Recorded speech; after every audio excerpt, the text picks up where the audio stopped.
2 ans. Je vais donner la parole à Madame Poletti pour le groupe UMP sur ce rapport. Merci Madame la Présidente, chers collègues, Monsieur Jérôme Guedj, que je remercie pour son travail au sein de l'AMEX et bien sûr aussi au sein de l'Assemblée nationale, puisqu'effectivement aujourd'hui c'est son dernier jour, mais je suis persuadée qu'on entendra encore parler de lui. Mon propos reprendra en grande partie les réflexions que notre ami et collègue Pierre Morange, qui ne pouvait être là ce matin, il s'en excuse, a exprimé dans une contribution à votre rapport, Monsieur Guedj. Il a été présent durant les auditions et en tant que coprésident de l'AMEX. Montré en exemple dans le monde entier, la politique familiale de la France est reconnue comme étant une politique efficace pour le bien des familles et de leurs enfants. Jusqu'à présent, elle permettait une redistribution horizontale des ressources selon la taille des familles et faisait consensus. Mais ce consensus est en train de voler en éclats. Et de fait, la situation de notre pays change. Asphyxie de nos entreprises face au coût du travail et à la complexité du droit, chômage battant des records historiques, déshérence de notre tissu industriel, malheureusement d'actualité encore aujourd'hui, poids de la dette. Au milieu de ces paramètres, le financement de la branche famille doit être renouvelé et réinventé. Pour mémoire, la part cumulée des prélèvements sur l'activité dans le financement de la branche famille reste très importante puisqu'elle s'élève à 80%. De plus, il faut constater l'effet ciseau qui résulte de la croissance importante des charges liées à l'augmentation des prestations et l'évolution modérée des recettes.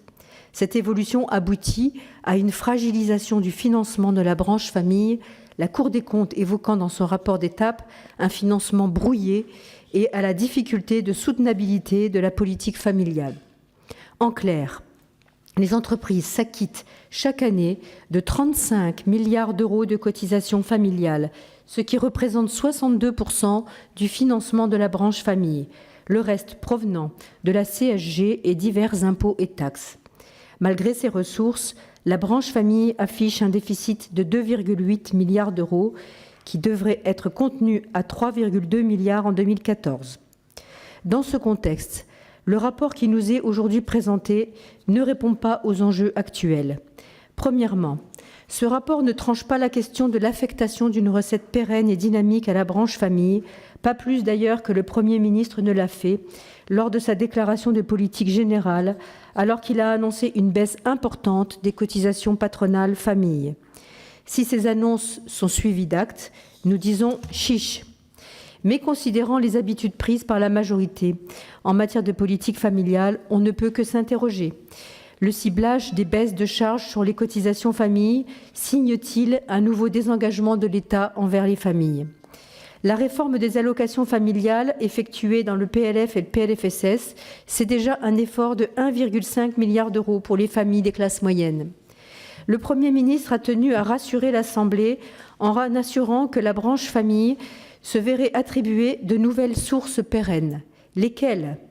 Comme le reste des baisses de cotisations et d'impôts, les baisses de cotisations familiales risquent d'être financées par l'emprunt et la dette. Dans ce contexte, le rapport évacue l'attribution d'une fraction de TVA, qui constitue une recette dynamique et durable, à la branche famille, qui constitue une réforme pertinente et recommandée par plusieurs économistes auditionnés par l'AMEX, Christian Saint-Etienne, Louis Gallois et même la Cour des comptes.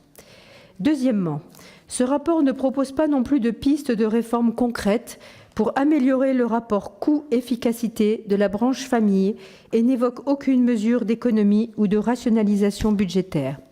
Pourtant, de nombreux rapports, notamment celui de notre ancien collègue Yves Bur, ont plaidé pour une rationalisation des dépenses dans le respect des principes d'universalité et de solidarité des prestations.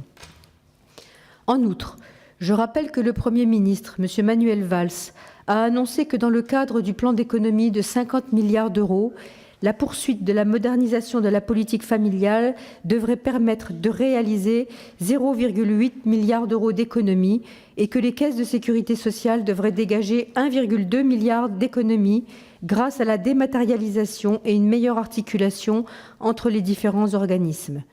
Dans ce cadre, l'AMEX a fait par le passé plusieurs propositions en matière de rationalisation des dépenses touchant au système d'information, ou à la mise en place du guichet unique.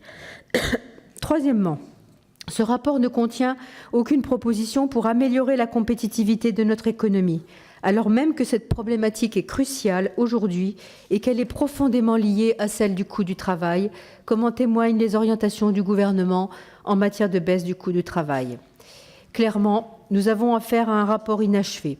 Pourtant, une réflexion stratégique est aujourd'hui indispensable, à la fois pour améliorer la compétitivité de la France, mais aussi pour assurer des sources de financement plus pérennes et plus dynamiques à la branche famille et optimiser et rationaliser les dépenses.